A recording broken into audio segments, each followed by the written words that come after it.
repetir. O tema da mensagem nesta noite é: eu não me vendo.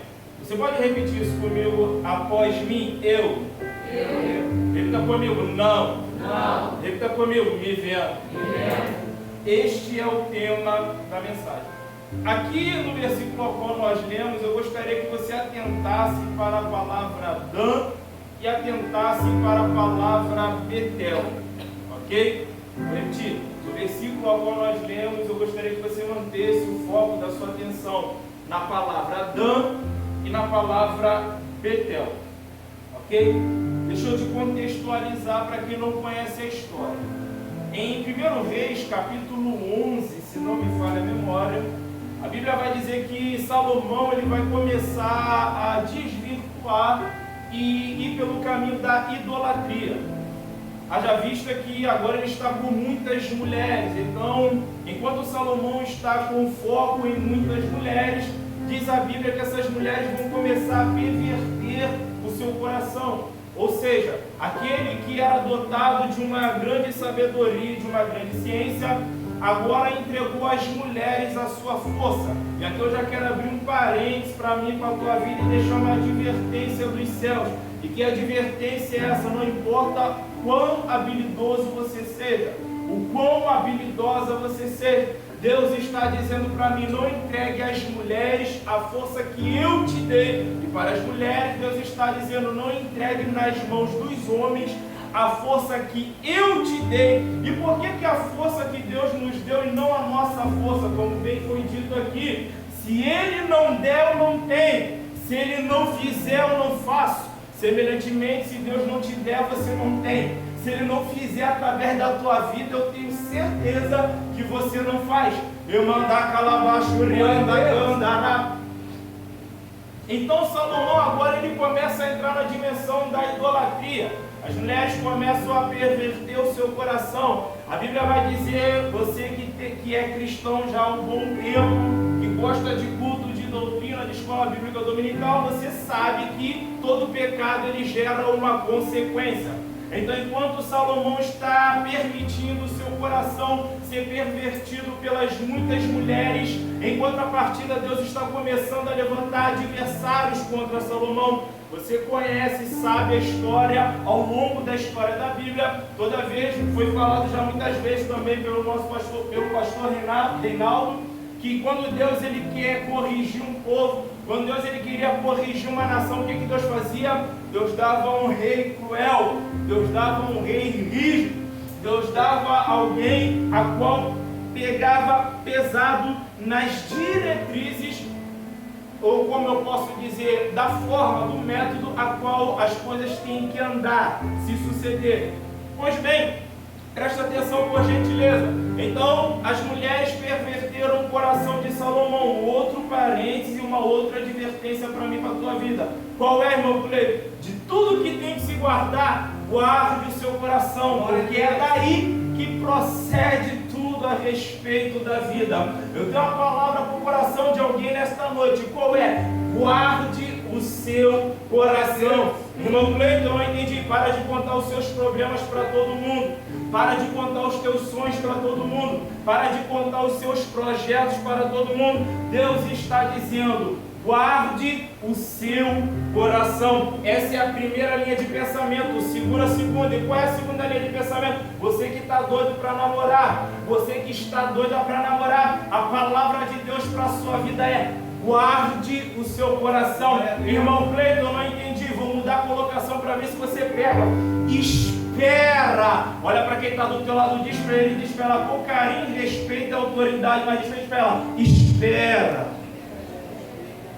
Rabanto que pegou calabadaçai. Então as mulheres conseguiram perverter o coração de Salomão. Em contrapartida, Deus está levantando adversários contra Salomão. Escute, enquanto Salomão está desvirtuando do caminho, saindo do propósito, do projeto original de Deus, Deus está com os seus olhos fixados em um rapaz, um jovem. Quem é esse jovem? Este jovem se chama Jeroboão. A Bíblia diz, e não, irmão Cleiton, que Salomão ele olha para Jeroboão e vê um jovem valente. Salomão olha para Jeroboão e vê um jovem, você já me viu falar sobre isso, laborioso, que em outras palavras significa esforçado. Repita comigo, esforçado. Pode ser melhor, esforçado.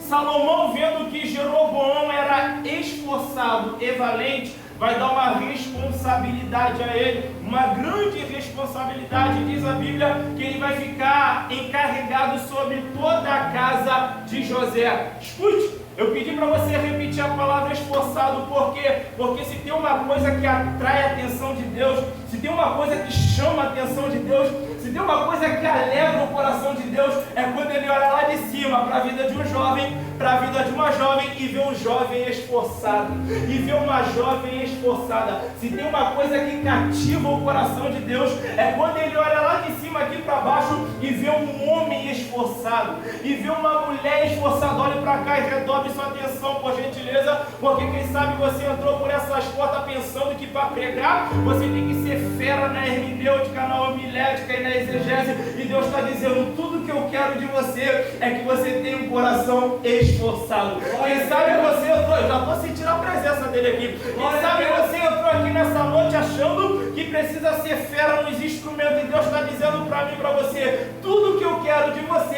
é que você tenha um coração esforçado. Quem sabe você entrou aqui achando que para louvar e agradecer o nome do Senhor, para ele olhar lá de cima e ver um adorador, uma adoradora que adora em espírito e verdade, você precisa usar técnicas de melisma, técnica de sustentação de nota, precisa ser afinadíssima, mas Deus me deu essa oportunidade para dizer para mim, para a igreja: os teus olhos estão atentos, procurando um coração esforçado. Glória a Deus. Que te calabadaça, aloi, na bandacia. Então entenda, Deus chama um jovem, Deus chama uma jovem, Deus chama um homem, Deus chama a mulher. Perguntinha do Espírito Santo: quem é este jovem? Quem é esta jovem? Quem é este homem? Quem é esta mulher? Eis aí a resposta: alguém cujo coração é esforçado. Rabanto que decou calabadaçaio. Então entenda que no que se trata a respeito da obra de Deus, seja louvar, tocar instrumento, pregar, ficar na porta, ajudar na faxina, não importa. Você precisa ter a ciência do que você está fazendo e para quem você está fazendo. Isso daqui não é uma competição. Relevante, o calabrando, raio. Você já me viu pregar diversas vezes que o ideal é que cheguemos juntos. Para quem está do outro lado, deixa eu esperar com carinho, respeito, com autoridade, mas assim, nós vamos chegar. Agora olha para ela e dá um sorriso. Quem está ali, quem está contemplando, que vai chegar e diz: juntos. Agora olha para cá, esse é o projeto original de Deus, este é o propósito de Deus. Mas olhe, a caminhada dele é longa, ela é extensa, e diz a Bíblia, nós vamos ler. Fugiu até aqui o versículo agora, mas eu vou falar com minhas palavras e você vai entender, né? Com minhas palavras, a espera, né, demorada, né, ela enfraquece o coração. E nessa espera, vê dias, meses, anos passar, alguns vão apostatar da fé, alguns vão entrar no campo da desistência, mas aos que permanecerem, aos que perseverarem, Deus está dando a mim, a você, a garantia: você vai chegar. Glória a Deus! Então perceba que a Bíblia nos dá vários exemplos, e talvez você já tenha me ouvido falar isso antes. A Bíblia vai dizer em João capítulo 5, o paralítico de Betesda, mas antes dele eu quero falar de Zaqueu. A Bíblia diz que em Lucas 19 que Zaqueu ele sobe a figueira brava e ele quer ver Jesus passar. Ele tem um alvo, ele tem um foco, ninguém tira ele desse alvo, ninguém tira ele desse foco. Então Jesus passa e olha para cima e diz: Zaqueu, desce, porque hoje me convém pousar em tua casa. Eu já preguei isso e quem estava aqui ouviu, mas quem não ouviu, guarde isso no seu coração. Estou conjecturando. Jesus, quando para e ele olha para cima, ele não vê Zaqueu, ele vê o esforço de Zaqueu. Lembra? Os olhos de Deus estão atentos. Deus se agrada daquele e daquela que tem um coração esforçado. Zaqueu poderia ter olhado para a figueira brava e ter dito: tem espinho, não vou subir. Zaqueu poderia ter olhado para a figueira brava, dado uma olhada ao seu redor. Você já me viu falar aqui em uma das minhas oportunidades oportunidade, que ninguém diz e nem vai dizer que Zaqueu subiu a figueira escondido, porque isso não aconteceu. Então nós podemos conjecturar que Zaqueu pode ter dado uma olhada e falado: tem muita gente, não vou. Mas não, a Bíblia diz que Zaqueu, ele encarou os espinhos e ele subiu. Eu imagino, eu já falei isso aqui, eu gosto dessa expressão, alguém olhando e dizendo: rapaz, desiste desse negócio, rapaz, deixa isso pra lá, e Zaqueu está subindo. Rapaz, olha quantos espinhos, larga isso daí. Glória a Deus. E Zaqueu, ele continua. Zaqueu, ele se esforça. Zaqueu, ele persevera. E qual é o resultado final disso? Ele recebe Jesus, o próprio Deus, o Verbo que se fez carne, dentro da sua casa. Eu não sei se você conhece, mas eu preciso compartilhar com você que quando Jesus entra na casa de alguém, algo diferente acontece. Diz a Bíblia que quando ele tocou na sogra de Pedro, a enfermidade fugiu dela. Onde Jesus passa, algo diferente acontece. O paralítico de Betesda, porque eu preciso me ater para você entender o tema da mensagem, que é o nome vendo. A Bíblia vai dizer que quando Jesus chega diante dele, diz que é edificação, ele diz: Senhor, não tem um homem algum que quando a água é agitada me coloque no tanque, mas enquanto eu vou, desce outro antes de mim. Em outras palavras, ele está dizendo: olha, eu tinha tudo para parar, mas não parei. Eu tinha tudo para desistir, mas não desisti. Mas quando eu vou, eu não consigo ser o primeiro. Alguém sempre vai antes de mim. Você me viu falar aqui semana passada, se eu não me engano, que só a presença de Jesus ali já estava mandando recado para nós, leitores da Bíblia.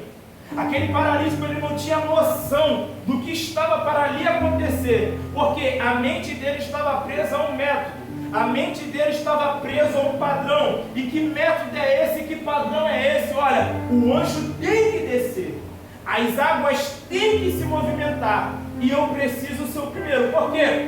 Porque se não for dentro deste método, se não for dentro deste padrão, é impossível eu ser curado. Aí quando Jesus chega, só a presença de Jesus já está mandando o recado. E qual é o recado? Eis que faço uma coisa nova. Ou seja, a vez daquele paralítico chegou, mas ele não consegue se alegrar. A vez daquele paralítico chegou, mas ele não consegue sorrir. A vez daquele paralítico chegou, mas ele não consegue discernir e perceber. Por que, irmão Clay? Porque ele não conhecia Jesus. Porque ele não sabia quem era Jesus. Repito, só o fato de Jesus estar, ele já está mandando uma mensagem. Ele já está mandando um recado. E qual é o recado? Eis que faço uma coisa nova. Em outras palavras, eu vou mudar a colocação para você entender. É como se Jesus estivesse olhando nos olhos do paralítico e dissesse: olha, existe um caminho que todo mundo faz e você vê essas pessoas fazerem e dá certo. Existe um lugar ou um tanque específico que você vê que todo mundo vai e o negócio dá certo. A coisa anda, as coisas acontecem. Mas a presença de Jesus ali era Deus falando para o paralítico: eu vou te levar por um caminho diferente. Eu te dou a garantia de que tu vai chegar, mas vai ser do meu jeito e na minha hora. Eu te dou a garantia de que tu vai chegar, mas eu vou te levar por um caminho mais longo. Por quê? Porque eu ainda tenho algumas coisas que eu preciso tratar na sua personalidade. Existem algumas coisas ainda que eu preciso arrancar. Rapanto que pegou calabada saio. Relevante o calabando raio. Deixa eu correr. Então aquele paralítico, ele se esforçava e ele vai expor isso para Jesus. Eu tento, eu não estou parado. Quando o anjo desce, eu vou, eu me esforço. Eu só não consigo ser o primeiro. Eis aqui, lembra do início da mensagem? O esforço atrai o coração de Deus. A esforçada consegue chamar a atenção de Deus. Aquele paralítico, ele foi curado, por quê? Porque quando Jesus está diante daquele homem, Jesus não olha apenas para um paralítico, Jesus não olha apenas para alguém que está há 38 anos sofrendo. Claro, a Bíblia diz, e sabendo do seu estado, que estava assim há muito tempo, mas Jesus, quando olha para o paralítico, ele está vendo o esforço do paralítico. Aqui eu quero abrir um parênteses, Perguntinha do Espírito Santo. Você reclama de uma crise no casamento, mas qual é o esforço que você está fazendo para essa crise ir embora?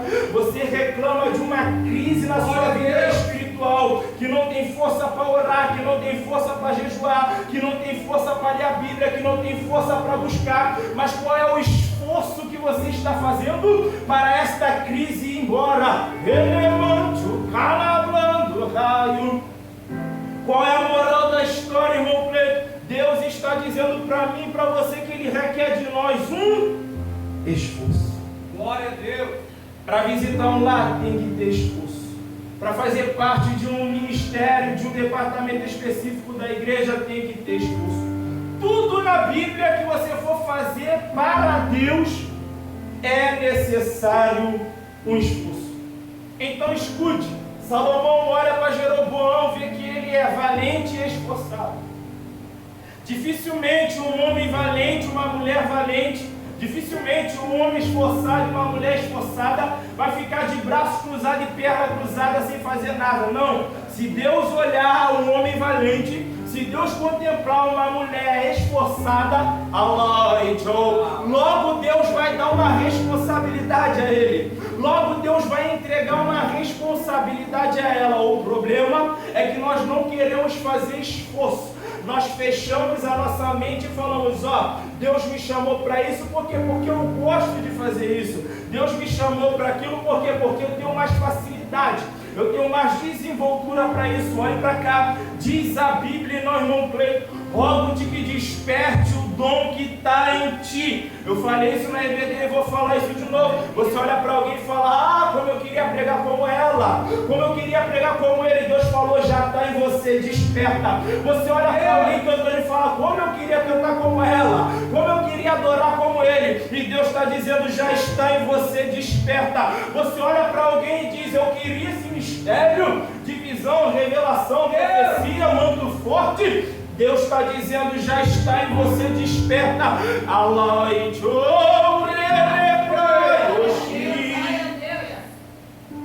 Eu creio pela fé que através dessa palavra Deus vai despertar dons.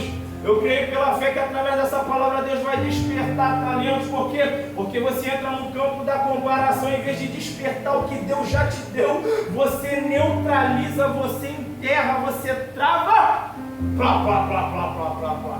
Porque diz, canta muito, então eu nem canto, prega muito, então eu nem prego, toca muito instrumento, então eu não toco. E Deus está dizendo, sai do campo da comparação e desperta e usa aquilo que eu já te dei. Olha para quem está do teu lado, diz para ela com carinho e respeito, mas com autoridade, já está nas tuas mãos. A igreja está com fé, hein? Agora olhe para cá, perguntinha do Espírito Santo, o que você tem feito? Glória a Deus. Porque aqui, aonde nós lemos, em 1 Reis, capítulo 12, a partir do versículo 28, você vai ver no versículo 30.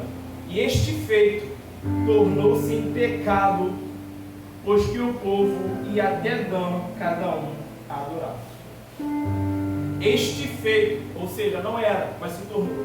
Por quê? Um pecado aos olhos de Deus. Nós vamos chegar lá, eu estou correndo. Então Salomão viu Jeroboão. Diz a Bíblia, não, irmão Cleito, voltando em 1 Reis, capítulo 11, que Deus vai usar o profeta Aías. Vou falar um pouquinho mais baixo, um pouco mais devagar. Deixa eu beber minha água. Dá um glória aí enquanto eu bebo minha água. Glória a Deus! Glória. Escute. A Bíblia vai dizer que o profeta Aías, ele vai, ou melhor, Jeroboão, se não me falha a memória, saindo de Jerusalém, o profeta Aías vai encontrar ele. Repita comigo, encontro. Existe uma mulher de Deus que eu acompanho nas redes sociais e nas ministrações dela, ela costuma usar a seguinte expressão: Deus, ele é especialista em preparar felizes encontros. Então, a Bíblia diz que Jeroboão está indo e o profeta Aías o encontra. Não pegou? Vou explicar para você. Deus já preparou os grandes encontros a qual Ele vai te colocar. Glória a Deus. 2, 3 pessoas pegou, então eu vou esmiuçar para ver, você ter outra oportunidade de pegar isso aqui. O que é um grande encontro aos seus olhos um grande congresso? O que é um grande encontro aos seus olhos? Uma grande festividade. O que é um grande encontro? Eu estou falando aos seus olhos, não meu. Porque você vê que eu sou um rapaz muito simples e me esquento com pouquíssimas coisas. O que é um grande encontro aos seus olhos? Um grande louvorzão. Eu não sei o que é um grande encontro aos seus olhos. Eu sei o que é o meu. Glória a Deus. Ele balaçado. Só para você saber que eu sei que bateu curiosidade, meu Cleito, o que é um grande encontro aos teus olhos? É a fenda da rocha, aonde Moisés viu Deus pelas costas. E quando ele desce, as pessoas não podem olhar no seu rosto, porque a glória de Deus brilhava de tal forma a qual ele tinha que tampar o rosto. Isso para mim é um feliz encontro. Mas como eu não sei o que é um feliz encontro aos seus olhos, então vamos botar nesse campo de louvorzão, evento grande, grandes congressos, grandes festividades. Deus está dizendo para alguns que aqui estão e outros que posteriormente vão assistir pelo YouTube: eu já estou preparando felizes encontros a qual eu vou inserir você. Olha para quem está ao teu lado, diz para ele, esperar com carinho e respeito, mas com autoridade, é você mesmo. Olha para ele e diz: é você mesma. Aí você vai se perguntar: eu mesmo que, irmão? É você mesmo que vai tocar instrumento, é você mesmo que vai cantar, é você mesmo que vai pregar, é você mesmo. Deus vai te colocar. Glória a Deus. Oh, aleluia, eu sinto Deus aqui. Aí escute, ao haver esse feliz encontro, o profeta Aías vai rasgar suas vestes diante de Jeroboão e vai liberar uma palavra. Só que antes de liberar a palavra, ele rasga as vestes. Perceba que o profeta, ele tem uma palavra poderosa. Repita comigo: o profeta. Muito fraco. O profeta. O profeta. Tem uma palavra. Uma palavra. Pode ser melhor, uma palavra. Uma palavra. Poderosa. Poderosa. Agora olhe para cá. O profeta Aías vai com uma palavra para Jeroboão. Ele rasga suas vestes e entrega a palavra. Ó, estou rasgando o reino de Salomão. Ele rasgou as vestes em 12 pedaços e disse: estou entregando nas tuas mãos 10 tribos.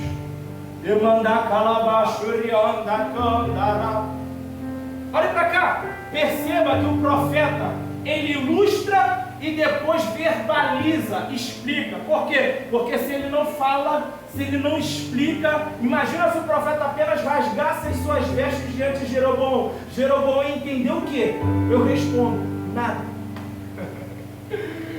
Se o profeta rasga suas vestes diante de Jeroboão e não fala nada, Jeroboão entendeu o quê? Nada. Então o profeta ilustra, rasga suas vestes e depois ele verbaliza, ele explica. Aqui nós abrimos algumas linhas de pensamento interessantes. A primeira delas é o quê? Olhe para cá. Quando o profeta rasga suas vestes para ilustrar, de certa forma, escute, ele está testemunhando aquilo que Deus vai fazer, aquilo que Deus já decretou, ok? Agora escute, mesmo ele testemunhando com a ilustração, ele verbaliza, ou seja, ele explica. Quem entendeu, diga amém? Amém. Lá vai. Aqueles que estiverem rasgando as suas vestes, ou seja, aqueles que olharem para o seu testemunho e não entender o que Deus está falando, e não compreender o que Deus está fazendo, Deus vai te dar graça, Deus vai te dar virtude, Deus vai te dar prudência, Deus vai te dar interpretez para verbalizar e explicar para que todos entendam. Glória a Deus. Outra linha de pensamento bem interessante. O profeta, ele rasga suas vestes e depois libera uma palavra poderosa. Diz a Bíblia, não, irmão Clay, que as vestes eram novas. Você vai concordar comigo que uma veste rasgada em 12 pedaços não serve para usar mais como veste. Então aquelas vestes que o profeta rasgou já não lhe servem mais. Olha para cá. Nos dias de hoje é um problema fácil de resolver. Se a tua veste rasga, costurou, resolveu o problema. Está com dinheiro, comprou uma nova, resolveu o problema. Mas atente para o que o Espírito Santo de Deus quer falar comigo e contigo. As vestes foram rasgadas em 12 pedaços, ou seja, atente para a seguinte frase: o profeta perdeu as vestes. Repita comigo: o profeta perdeu as vestes. Então olhe para cá, ele perdeu as vestes. Então escute, trazendo para os dias de hoje de forma simbólica. Imagina as pessoas olhando de longe dizendo: o profeta tem uma palavra poderosa. Olha, todo mundo queria estar no lugar de Jeroboão e receber essa promessa. Vai reinar sobre 10 tribos. Só que o que as pessoas não atentam é que para ter a palavra poderosa, para entregar a palavra poderosa, ele teve que rasgar as suas vestes. E ao longo da Bíblia, simbolicamente falando, quando você lê, logo se entende que o rasgar as vestes é simbolismo de humilhação. Ou seja, a palavra é poderosa, mas o preço é humilhação. Glória a Deus.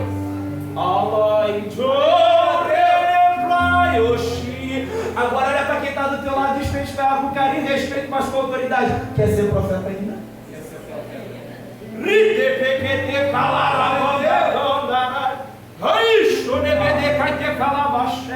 Escute que estamos em algumas linhas de pensamento bem interessantes. Outra linha de pensamento: o profeta rasgou as suas vestes em 12 pedaços, ou seja, já não serve mais. Perdeu as vestes. Olhe para cá. Não é uma regra, repito, não é uma regra, mas toda vez que você olhar um homem ou uma mulher que carrega consigo uma palavra poderosa, toda vez que você olhar uma jovem, um homem, uma mulher que canta e a glória de Deus se manifesta, toda vez que você vê alguém compromissado em tocar os instrumentos e fazer com excelência, toda vez que você vê alguém que se doa para a obra, que faz a obra de Deus com um coração que é esforçado, esforçada, não é uma regra, mas geralmente essa pessoa passou por perdas irreparáveis. Rabanto que tecou calavada. Perceba, o profeta rasgou as vestes, perdeu as vestes. Nos dias de hoje estamos falando a respeito de coisas. Costurou, resolveu, comprou uma nova, resolveu. Agora, saindo do texto, trazendo para os dias de hoje também, só que de forma simbólica, o que Deus já não me permitiu perder para estar aqui entregando essa palavra? Glória a Deus. Perder aspas.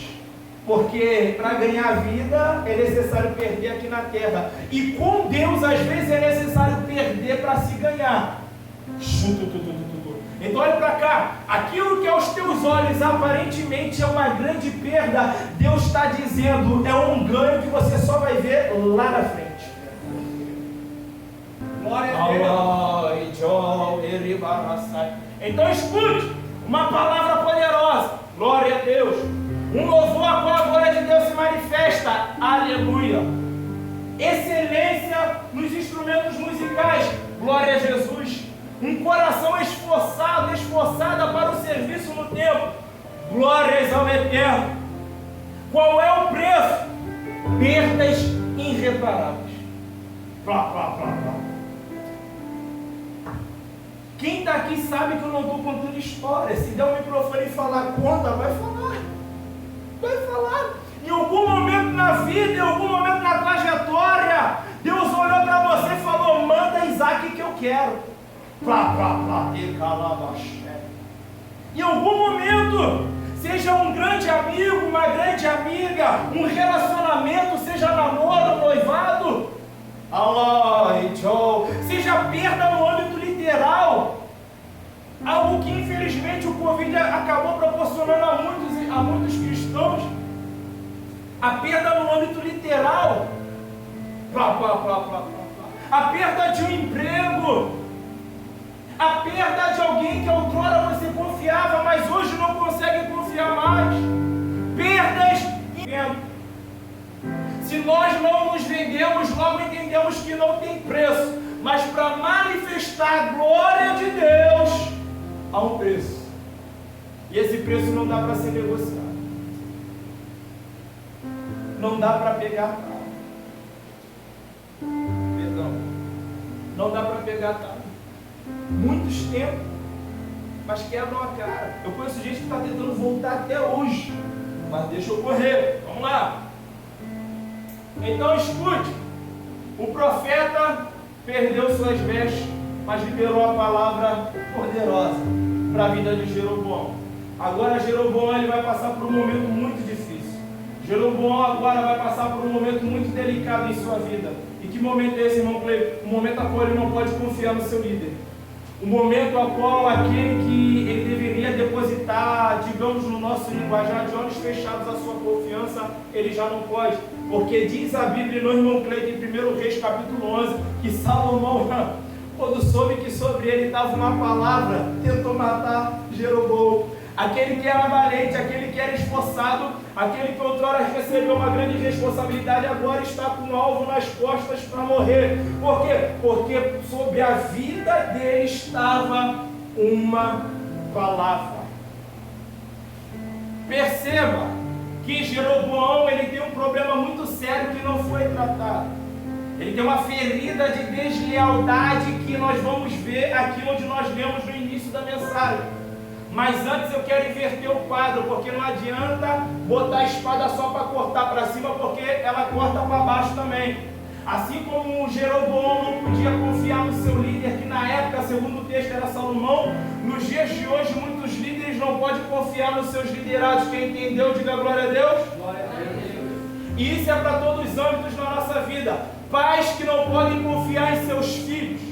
Allah, Job, Eribarassai. Patrões que não podem confiar nos seus funcionários. Funcionários que não podem confiar nos seus patrões. Porque quebra valores e princípios bíblicos e diz para você: eu estou mandando. Se der algum problema eu resolvo. Allah, ele está comigo, eu não me vendo. Ei, se a porta tiver que fechar para você fazer o que essa palavra manda, deixa a porta fechar que Deus abre outra. Como foi já falado aqui muito bem pelo evangelista Jaciar, deixa a porta fechar que o dono da prata e o dono do ouro ele envia o recurso. Alguém te estender a mão, alguém te ajudar, alguém te socorrer. Isso não é vergonha nem humilhação. Vergonha é quebrar princípios bíblicos para receber um pouquinho a mais no final do mês.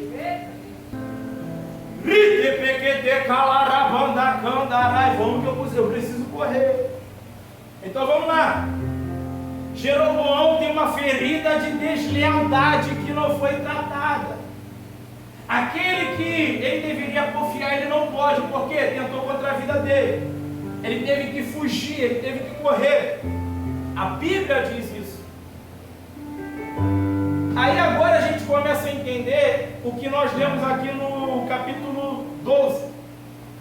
As 12 tribos se dividiram, 10 tribos ficou sob o comando de Jeroboão. Olha para cá. E o que nós lemos?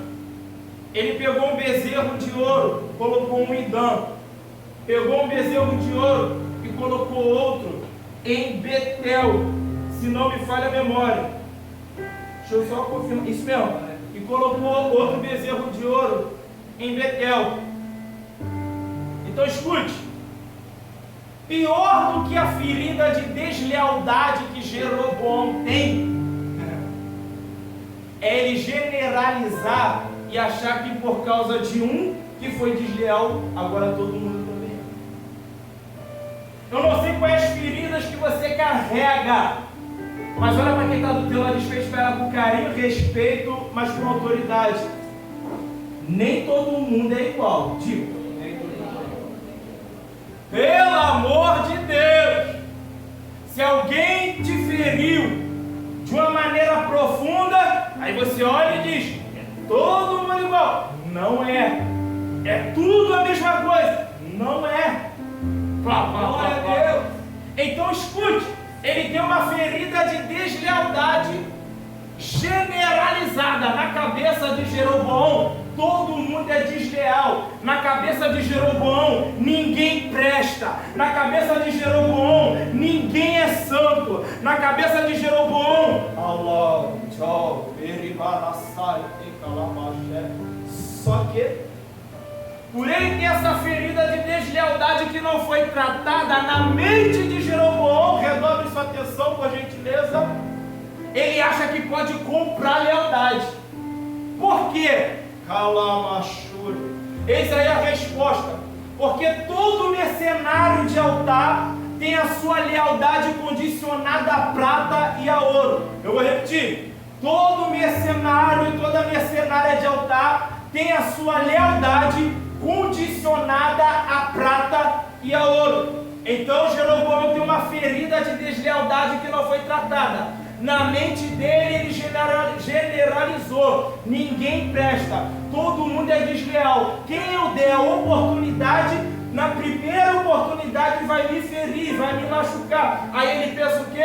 Vou tentar comprar a lealdade. Aí ele pega o bezerro de ouro, só que antes disso, a Bíblia diz que ele vai tomar conselho. Repita comigo: conselho. Conselho. E você vai ver ao longo da Bíblia que toda vez que alguém, uma pessoa, independente de cargo eclesiástico, quando vai tomar conselho, sem o conselho de Deus, a coisa dá ruim. Se não for de imediato, é posteriormente. Aqui Jeroboão tomou conselho, mas olha o subtítulo do texto: a idolatria de Jeroboão. Não precisa de revelação para saber que Deus não está. Por quê? Porque tomou conselho, mas não tomou o conselho de Deus. Refresca minha memória, irmão Cleito, vem comigo. Livro de 1 Crônicas, capítulo 13. Davi tomou conselho com os seus grandes. E qual é a proposta? Eu quero trazer a arca. Por quê? Porque eu preciso da arca para reinar. Na bandacia, todo mundo olhou e falou: a ideia é boa, por que não? Calamachura, precisamos de fato da arca. Só que quando foi buscar a arca, buscou de qualquer maneira. A Bíblia diz que Uzá estendeu a mão na arca, morreu na hora. Allah, idiota. Deixa eu falar um pouquinho aqui que eu tenho que terminar. As 7 verdades sobre o vaso escolhido, parte 2, para você que me acompanha no YouTube. Se não acompanha, tem oportunidade agora. PB Cleiton Minas. Está lá, irmão. Qual é a voz que você está ouvindo? Quais são as vozes que você tem dado ouvido? Eu não estou inventando nada, a Bíblia está dizendo: e tomou conselho. Perguntinha do Espírito Santo: quem é o teu conselheiro? Quem é a sua conselheira? Era costume da época, os reis, que era a autoridade máxima, eles não andavam sozinhos, eles ficavam cercados de seus conselheiros. Que decalabadaçai. Repita comigo: eu quero. Muito fraco: eu quero. O conselho de Deus.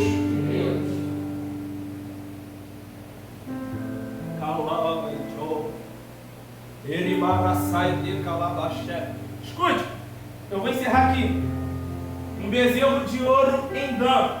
Segundo estudiosos da Bíblia, redobre sua atenção por gentileza. Dan significa juiz ou ele julgou, ok? Eu já preguei isso aqui muitos meses ou talvez até anos atrás. Dan, juiz ou ele julgou. O outro bezerro de ouro, ele é colocado em Betel, que segundo estudiosos da Bíblia, vai simbolizar, vai significar casa de Deus. Então, presta atenção. Dan, juiz. Betel, casa de Deus. Olha o que uma ferida de deslealdade tem o poder de fazer. Deixa eu abrir um parênteses e sair do texto até para os dias de hoje. Porque tem pessoas que foram traídas no seu relacionamento e já não quer mais namorar ninguém. Existem pessoas que foram feridas profundamente no ministério e não conseguem e não querem mais retomar aquilo que uma vez lhe foi entregue. Mas eu preciso caminhar para o final. Então olhe para cá. Bezerro de ouro em Dan, que significa juiz ou ele julgou. Em outras palavras, é Jeroboão dizendo: o ouro, eu vou acrescentar aqui a prata, e no linguajar que você entenda, o dinheiro é o seu juiz. Betel, que significa Deus. Jeroboão pega o bezerro de ouro e coloca em Betel, que significa casa de Deus. Em outras palavras, é Jeroboão dizendo: olha, o ouro, a prata, agora é o seu Deus. Repita comigo: que Deus me guarde. Repita comigo: que Deus nos livre. Só que Jeroboão, eu estou terminando, prometo, ele está manipulando a massa de pessoas. E como que é essa manipulação? Está aqui o bezerro de ouro, em Dan, que significa juiz. A mensagem de Jeroboão é o seguinte: a verdade já não importa, o conselho de Deus já não importa. Por quê? Porque agora eu sou rei, a autoridade maior aqui sou eu. Está aqui o bezerro de ouro. Então joga para lá a verdade, enterra, esconde, dá seu jeito. Por quê? Porque o que julga agora é o ouro. O que julga agora é a prata. Calamachúria. Dentro do texto, simbolicamente falando, escute: Betel, casa de Deus, bezerro de ouro em Betel. Qual é a mensagem de Jeroboão? A mensagem de Jeroboão é o seguinte: esse negócio de Deus é o dono da prata e do ouro, para Jeroboão não conta. Para Jeroboão isso não vale. Por quê? Porque ele pega o bezerro de ouro e coloca em Betel, que significa a casa de Deus. Qual é a mensagem de Jeroboão? Jeroboão está dizendo assim: ó, está aqui o ouro. Agora o teu ouro é o teu Deus. Que Deus nos guarde, que Deus nos livre. Por que, irmão Preto? Da TV enorme de tela plana tomar o lugar de Deus na minha, na tua vida. Que Deus nos guarde, que Deus nos livre. O que, irmão Preto? De ganhar um pouco mais no trabalho e ser escravo do trabalho e não ter tempo para Deus. Ei, entenda bem, eu sei o que é isso. Eu já trabalhei de manhã até tarde da noite, não dei tempo para ir para a igreja, mas eu dobrei o meu joelho, fiz o propósito, Deus mudou meu horário. Mas olhem para cá, que Deus nos guarde, que Deus nos livre o quê? De deixar a prata e o ouro se tornar o nosso Deus, de deixar a prata e o ouro tirar a nossa vida da verdade e começar a falar um monte de mentiras, ou pegar a verdade como a serpente de Gênesis capítulo 3 e criar algo chamado engano. O que é isso? É a verdade coberta de mentiras. Eu encerro aqui, prometo. O tema da mensagem é: eu não me vendo. Jeroboão está manipulando. Quem é Jeroboão? Rei. Quem é Jeroboão? A autoridade máxima na época sobre aquelas 10 tribos. Eu não sei se você já teve esse desprazer. E que desprazer é esse, irmão? Que está no ambiente de trabalho e vir uma proposta que vai contra o princípio bíblico, e aquele que tem a autoridade de dizer: se tiver algum problema eu resolvo. Não, não e não. Tu que te calabadaçaio. Nós somos um povo diferente. O jeitinho brasileiro não nos serve. Os esquemas não nos cabem. Vou fechar a Bíblia, eu tenho que encerrar. Ficou tenso, né? Mas estou terminando, prometo. Escuta. Jeroboão está manipulando a massa. Repita comigo: manipulando. Manipulando. Pode ser melhor: manipulando. Manipulando. Eu te provo isso. Por que Jeroboão está manipulando a massa? Porque não tem voz profética. Se você for no meu canal no YouTube e assistir, resistir, obedecer, lá está de uma forma mais profunda sobre este assunto. É tão claro que não tem mais voz profética que quando Deus quer falar com Jeroboão e com o povo, Deus pega um profeta e traz de longe. Isso está em 1 Reis, no capítulo 13, no capítulo seguinte. Então olha, Jeroboão está manipulando. Jeroboão tem uma ferida de deslealdade que não foi tratada, e na cabeça de Jeroboão ninguém presta. Agora, saindo do texto, trazendo para os dias de hoje, quem é Jeroboão? Uma autoridade. Redobre sua atenção que eu encerro aqui. Nos dias de hoje, Jeroboão pode simbolizar e representar um pastor. Perceba que eu não estou dizendo o nosso pastor, até porque não é. O nosso pastor, a nossa pastora, a nossa liderança é feita de homens e mulheres de Deus que não negocia valores e princípios. Amém, igreja? Eu estou ilustrando. Então, quem é Jeroboão nos dias de hoje? Ele pode simbolizar e representar um pastor. Ele pode simbolizar e representar uma pastora, uma apóstola, um apóstolo. Ele pode simbolizar e representar, eu estou falando no nosso âmbito, mas no âmbito lá fora, ele pode simbolizar o dono de uma empresa. Ele pode simbolizar e representar alguém que tem um cargo político. Quem entendeu, diga glória a Deus. Glória a Deus. Então, olha, no texto, Jeroboão está manipulando a massa. Jeroboão está dizendo, está levantando um bezerro de ouro e está dizendo: o ouro é o teu Deus. O ouro julga, a verdade não importa. O ouro vai ditar o que vai ser dito e o que não vai ser dito. A prata vai ditar, o dinheiro vai ditar o que pode ou não ser falado.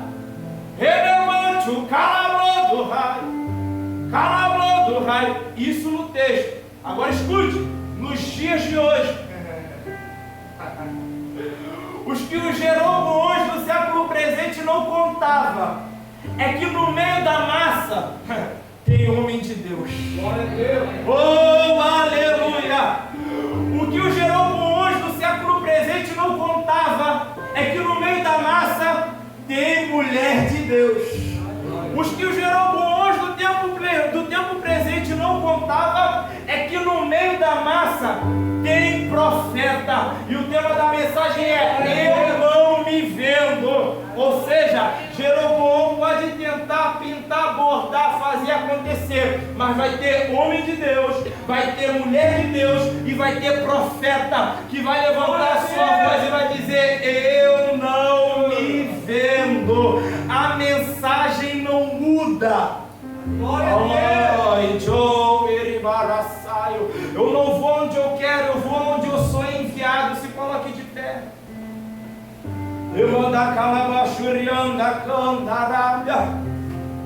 Perceba, um homem de Deus, uma mulher de Deus e um profeta. Eu não sei quem é você nessa noite, mas eu quero liberar uma palavra profética sobre a tua vida. Feche teus olhos que eu vou lá encerrar. Mas como a hora já foi, não vou ficar devagarzinho. Feche teus olhos. Eu quero profetizar que a geração que está aqui diante dos meus olhos é uma geração que não se vende. É uma geração que vai dizer para Jeroboão: eu não quero o teu ouro, eu não quero o bezerro de ouro, eu não quero a tua prata. É uma geração que vai dizer: eu não negocio aquilo que me foi dado.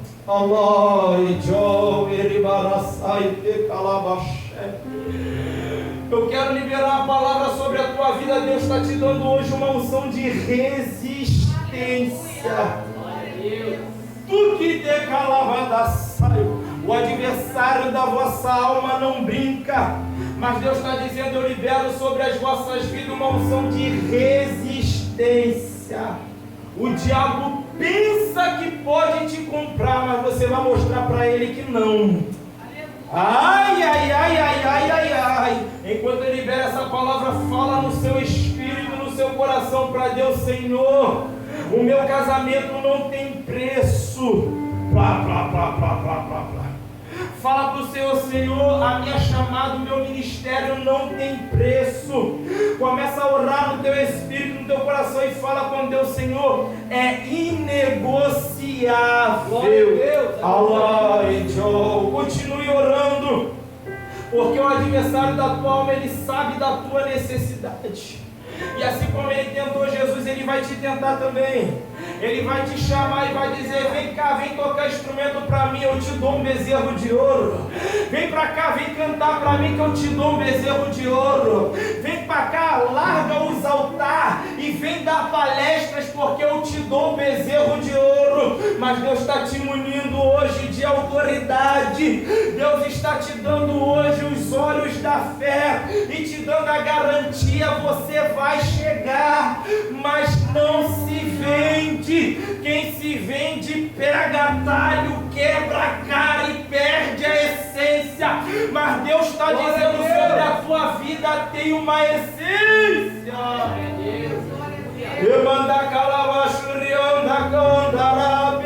E essa essência, ela está aqui.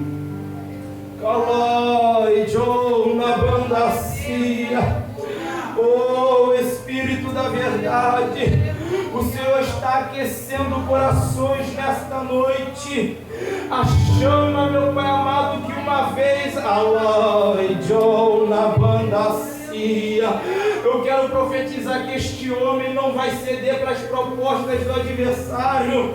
Esta mulher não vai ceder para a pressão. A casa pode estar virada do avesso, mas a palavra na boca dele será: eu não me vendo. Pode estar tudo fora do lugar, mas ela vai dizer: eu não me vendo. A crise pode estar batendo a porta, mas ela vai dizer: eu não me vendo. Declare no teu coração: Senhor, não permita, porque nós somos fracos. Nós somos fracos, mas o Senhor, Ele é forte. Ministre o seu coração dizendo: Senhor, não permita. Não permita que eu me venda. Não permita que eu troque.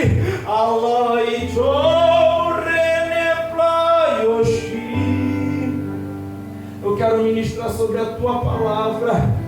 Que Deus vai liberar sobre a palavra de Deus, que Deus vai liberar sobre a tua vida, ou melhor, Ele já está liberando tudo o que você precisa. Eu não disse o que você quer, eu disse o que você precisa. Deus está liberando agora.